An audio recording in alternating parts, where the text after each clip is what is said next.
as of this moment po na sa Amigo, no, sabi sa mga balita, nung tinanong ang ating spokesperson, sabi niya, indeed there's a report, no, sa DFA natin at in coordination po sila sa two Canadian authorities. So, parang, my question is, hindi po ba masyadong napalaki po, no, yung matter nung ni-report pa po ito ng isang of course, the USEC, beloved USEC is not just a simple, no, undersecretary. She is the spokesperson of the president. Syempre may bigat 'yan kahit pa sabihin natin ni-report niya lang, 'di ba? Syempre may bigat 'yon. So, hindi ba masyado kung in-shrug na lang ni Claire Castro, 'di ba? Pwede namang maging ano 'yun. What do you think? Masyado bang napalaki? Isang simple matter lumaki? Sa aking pananaw, Omni, no, na yung nangyari na insidente, ay regardless kung in-report o hindi, ay talagang magi-gain siya ng traction. Kasi, unang-una, yung ating mga OFWs, pent-up emotions. Meaning, gusto nila talagang gusto nila ipahayag, gusto nilang iparating. The only way for them to get notice, and while the president is in Canada, is by doing it. Okay? And if hindi ito na-elevate, yung kanilang sentiments, hindi ito na-elevate na ganon, through that way, then baka hindi rin tayo, walang diskurso na bakit ba humantong sa ganon? Bakit ba, ano ba yung gusto nilang iparating na sentimento? At ang pinakamahalaga, hindi actually yung what happened, but how we should look at it is kung ano ang dapat ginawa, para ma-address ang particular na hinanaing at hinanakit ng mga OFW na nandun.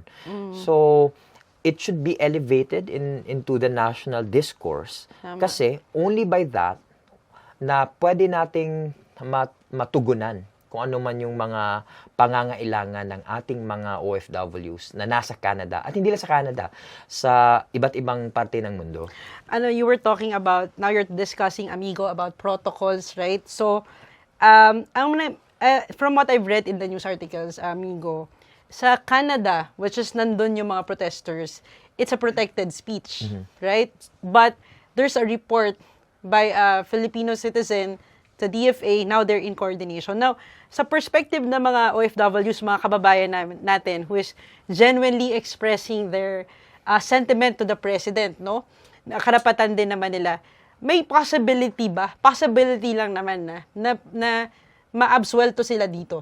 Kasi I'm sure, matatakot na sila magbigay ng sentiment, di ba? So parang, do you think?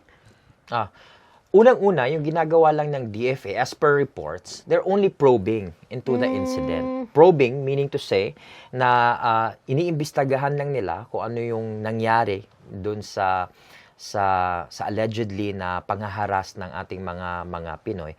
Pero we have to understand, kailangan natin intindihin na yung ginawa ng ating mga kababayan na nagpoprotesta sa Canada, kung titignan at susuriin natin ang Charter of Freedoms and Rights ng under Canadian law, wala silang ginawang masama kasi apart from it's a protected speech, ang pagpoprotesta, ay kailangan nating tignan na paano ba maituturing na may criminal liability at pwedeng kasuhan ng ating mga kababayan na nandun. Titingnan natin ang conduct. Okay? So, yung ginawa ba nila, nagtantamount ba ito sa isang physical assault, for instance? May nasaktan ba? Kung wala yung mga elementong ganon, kung it's still it's all speech, then hindi sila pwedeng kasuhan. In fact, wala silang nagawang anything that would tantamount to a criminal liability. So kahit siguro suriin ng ating DFA yung mga nagawa nila, ay tingin ko sa aking pananaw ay papanigan pa rin ang ating mga OFWs under and protected sila ng Canadian law under the Charter of Freedoms and Rights. So sa tingin ko, wala namang dapat ikabahala ang ating mga mga OFWs about it, na since DFA is probing. In fact, it's the duty of our Department of Foreign Affairs to, of course, to know the circumstances behind what happened, hindi lang dun sa mga nakikitang video. So tama rin siguro ginagawa ni DFA na magkaroon ng investigasyon at probing. Subalit, dapat rin sigurong ipaalala ng ating Department of Foreign Affairs sa ating mga OFWs, lalong-lalo na first and foremost, our DFA, our Foreign Affairs, are protecting the rights of our Filipino overseas. Not just protecting, but in fact, totoo. at ang ating Department of Foreign Affairs, they're really for the interest of our Filipino workers. Tama. In whatever circumstances they may be in.